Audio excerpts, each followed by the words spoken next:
Pouco a pouco, Itadori Yuji começa a se tornar em uma espécie de maldição, e o seu braço esquerdo carrega um novo poder que traz um segredo, capaz de derrotar Ryomen Sukuna. Enquanto isso, Kenjaku luta contra Takaba e mostra que através de uma análise psicológica sobre a mente de Takaba, ele consegue infligir vários golpes e destruir o nosso comediante divino. Sejam bem-vindos, pessoal, em mais esse vídeo do canal do Mano Joe, do capítulo 240 de Jujutsu Kaisen, onde nós vamos abordar essa possível técnica do Yuji, que talvez não seja apenas um buff de poder e carregue um outro mistério, pelo qual Yuji poderá derrotar Sukuna de uma forma atípica.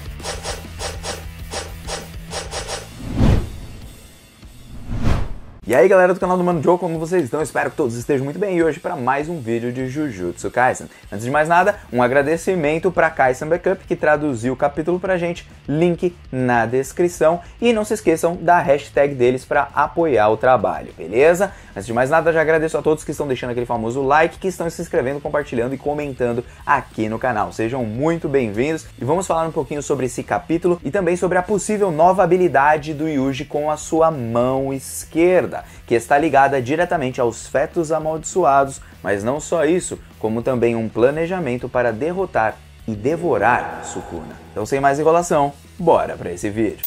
E bom, gente, o nosso capítulo vai começar com o anjo falando sobre contramedidas para o Kenjaku. Afinal, se eles derrotarem o Sukuna com ou sem o Satoru Gojo, pode ser que mais pra frente o Kenjaku apareça e os destrua, aproveitando o momento onde todos eles estão fragilizados. Basicamente fazendo a mesma coisa que eles estão fazendo agora com o Sukuna depois que o Satoru Gojo foi derrotado. Acontece que essa conversa está se passando em um flashback, então o pessoal, eles não confiavam tanto assim na vitória do Satoru Gojo. Por quê? Porque o Sukuna poderia ter uma arma secreta e eu acredito que o anjo já achava que o Satoru seria derrotado de fato. Tanto até que o anjo já viu Sukuna na própria Era Heian e foi derrotado por ele. Graças a isso, eu imagino que o anjo já premeditava essa possível derrota do Satoru Gojo. Até mesmo os alunos nesse capítulo pareciam, vamos falar assim, meio desconfiados que o Satoru Gojo poderia perder, viu? Pode até mesmo ser encarado como um furo de roteiro, já que em capítulos passados, ainda na batalha entre eles,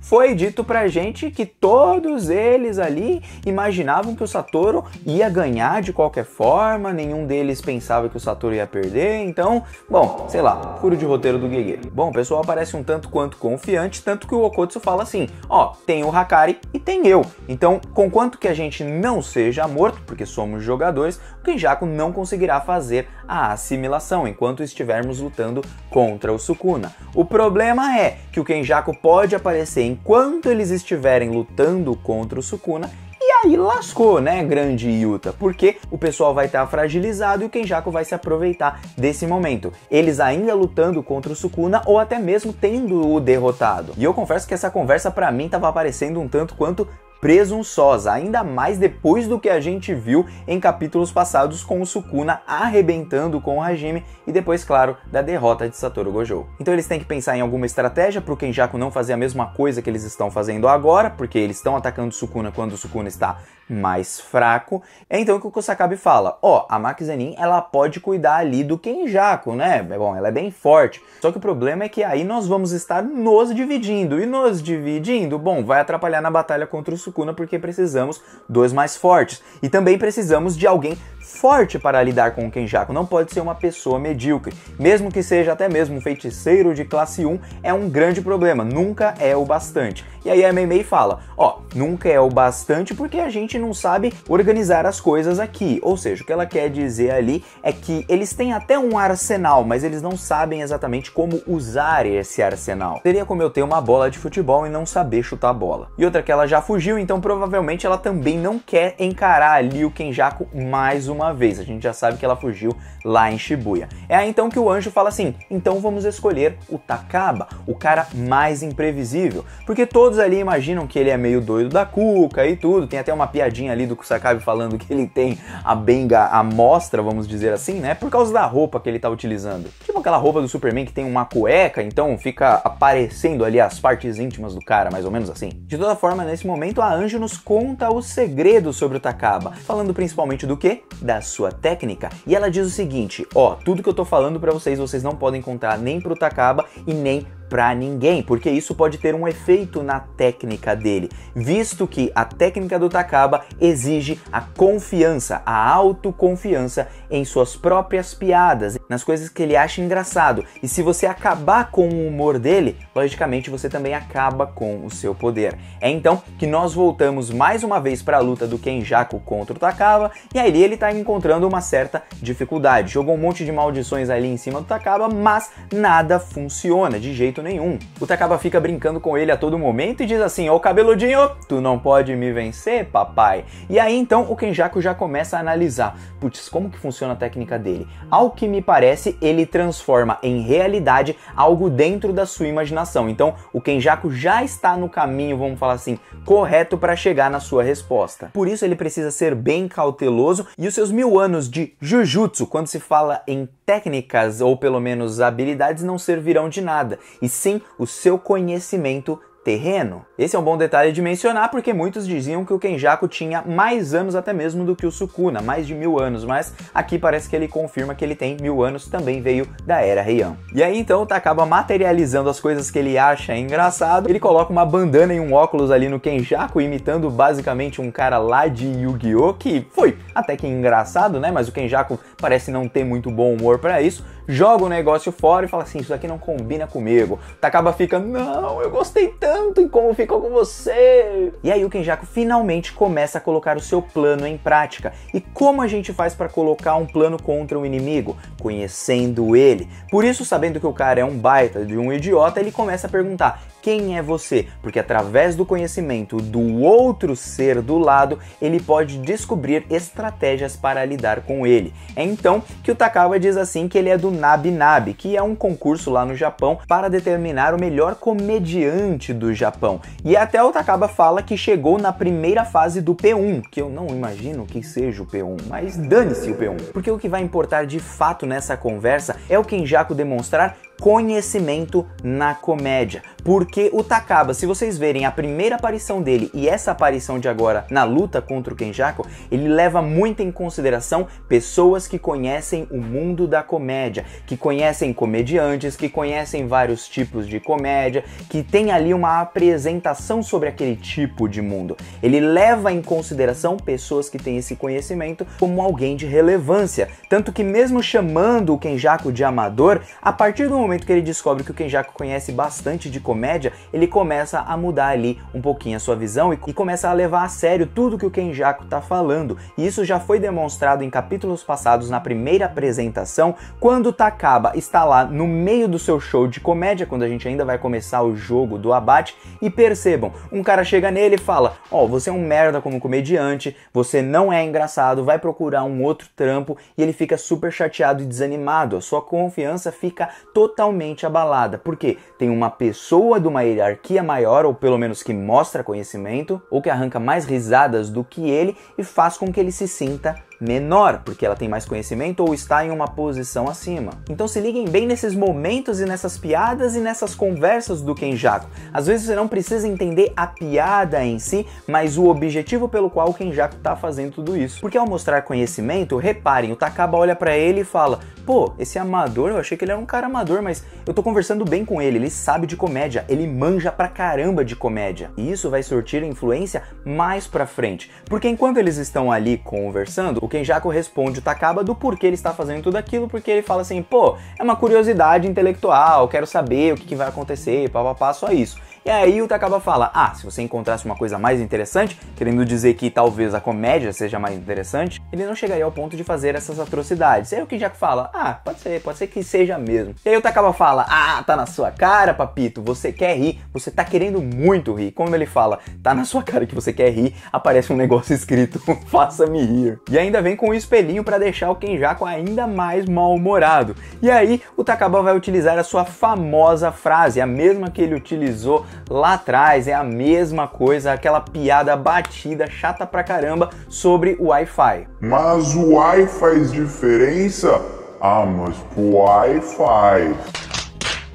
que é da besta pra caramba, mas que o Kenjaku entende e acha idiota e rebate o próprio Takaba. Por quê? Ele já demonstrou conhecimento sobre comédia e aí aproveitou pra falar assim, ó, essa piada não tem tanta graça, por exemplo, pro pessoal da TV. E quando ele explica mais uma vez a piada, utilizando ali de uma outra piada que seria mais engraçada do que o Takaba percebe, esse cara manja e ele tá rebatendo minha própria piada. E aí então, uma piada que é engraçada pro Takaba talvez não seja engraçada pro público. Nisso, o Kenjaku olha e fala assim, ó, você poderia melhorar aí as suas piadas para elas pensarem mais no público. Nisso, a confiança dele fica abalada, ele mexe com o psicológico ali do próprio Takaba, utiliza ali um soco bem na barriga dele, finalmente o consegue atingir e entende que a técnica dele depende da confiança que ele tem nas coisas que ele fala, senão ele não consegue fazer com que sua técnica surta efeito. E aí, basicamente, o que o Kenjaku fez? Primeira coisa, conhecer o Takaba, de onde ele vem, dos programas que ele participava, que são comédias ruins ou apresentações ruins. Aí ele vai diminuindo ali aos poucos o Takaba, mas depois mostra conhecimento, então ele mostra bagagem, começa a confiar nele como se fosse uma pessoa relevante para o mundo da comédia, e aí ele perde a autoconfiança, porque o Kenjaku se mostrou saber mais do que ele, ou pelo menos ter uma noção de que ele não tá sendo engraçado. É então que o Takaba ele continua insistindo na mesma coisa e fala assim, ó, seu amador, mesmo que você não ache graça, se o público achar graça, é o que importa, né? Então, um outro público que não o Kenjaku. Então, ele tá considerando ali que apenas o Kenjaku não tem uma boa comédia. Mas aí o Kenjaku fala, é isso que você diz. Então, mais uma vez, ele deixa ali em maus lençóis o Takaba, porque ele confronta exatamente com o passado dele, que o público também não dava risada dele. Se a gente voltar em capítulos passados, a gente vê que ele era sem graça. E aí, então, ele fala assim, não, vamos fazer um jogo sério. E um jogo sério, eu acho que ele quis dizer ali um pouquinho com a careta que ele vai fazer, que não é uma careta tão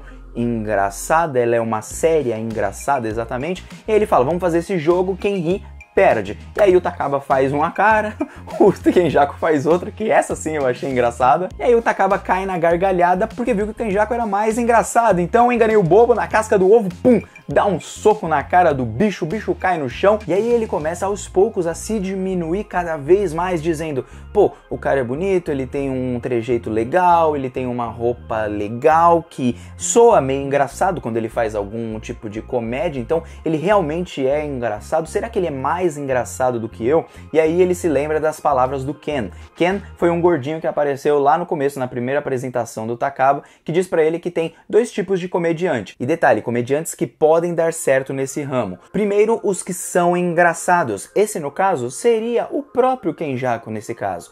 E aqueles que se acham engraçados, mas não são engraçados. Mas por que eles dão certo? Porque essa passação de vergonha também pode ser engraçada. E é ali onde talvez more o segredo pro Takaba dar a virada nessa batalha. Porque até então ele tem uma visão de que ele é engraçado. Não, eu sou do tipo que sou engraçado. Não que acho que sou engraçado, mas na verdade não sou. É aí então que ele olha pro corpo morto do Hazenouki, que começa a ficar meio apavorado, porque a gente sabe que ele tem um tabu de não matar uma pessoa, porque se ele mata uma pessoa, logicamente ele tira totalmente o sorriso dela. Ele já mostrou esse tabu antes, né? Que é o tabu do vermelho, então ele não quer ferir uma pessoa até sangrar e tudo, né? Essa é a tal lei do vermelho que é mencionada. Ele começa a ficar desesperado e aí, através de uma comédia aterrorizante, o Kenjaku fala pra ele, ri, você não é um comediante? Dá uma risadinha aí. E é então que ele lembra de algumas frases do seu passado, onde as pessoas falam que ele é sem graça, que ele deveria mudar de rumo, que ele deveria fazer outra coisa. E aí ele se pergunta, por que eu sou comediante? Por que eu me tornei comediante? É uma das mesmas perguntas que ele faz mais ou menos nas primeiras aparições dele. E é ali que a gente termina o capítulo.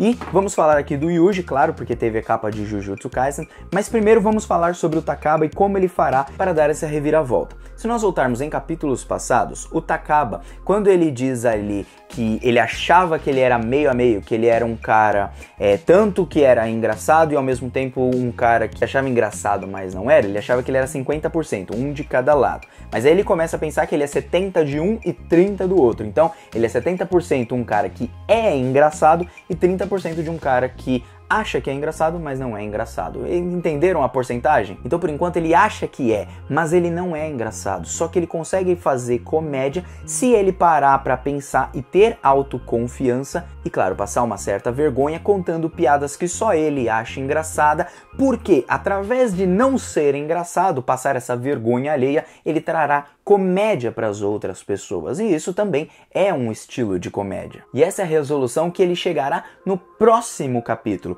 Ele descobrirá que ele nunca teve graça, mas que ele pode reverter tudo isso, porque mesmo sem ter graça, ele pode acabar sendo engraçado por ser sem graça. E nisso ele quebra a psicologia que o Kenjaku aplicou em cima dele, mostrando conhecimento e aí derrotando ele e diminuindo cada vez mais a sua autoconfiança. No final das contas, a mesma coisa que o Gojo dizia pro Megumi, o Takaba precisa agora. A autoconfiança de confiar nas suas próprias piadas e saber quem ele é de fato e se conhecer internamente. Essa é uma parte bem legal, porque o Gege Akutami já trabalhou com o Megumi, já trabalhou agora com o Takaba, e mostrando que muitas vezes, mesmo você achando que talvez não tenha um tipo de talento, você pode dar uma reviravolta com o que você tem em suas mãos. Nem sempre você vai ser igual ao outro. Então, não se compare, mas encontre o caminho da solução.